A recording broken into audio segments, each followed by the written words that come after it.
یعنی قرآن کو کچھ ماننے اور کچھ نہ ماننے سے ٹکڑے ٹکڑے کر ڈالا. سو تمہارے پروردگار کی قسم ہم ان سے ضرور پرسش کریں گے ان کاموں کی جو وہ کرتے رہے. پس جو حکم تم کو اللہ کی طرف سے ملا ہے وہ لوگوں کو بے دھڑک سنا دو اور مشرکوں کا ذرا خیال نہ کرو. ہم تمہیں ان لوگوں کے شر سے بچانے کے لیے کافی ہیں جو تم سے ہنسی کرتے ہیں، جو اللہ کے ساتھ کوئی اور معبود قرار دیتی ہیں. سو ان قریب ان کو ان باتوں کا انجام معلوم ہو جائے گا.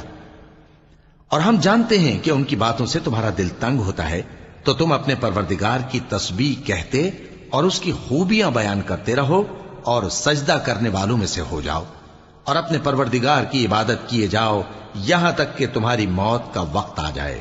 شروع اللہ کا نام لے کر جو بڑا مہربان نہایت رحم والا ہے. اللہ کا حکم یعنی عذاب گویا آ ہی پہنچا تو کافروں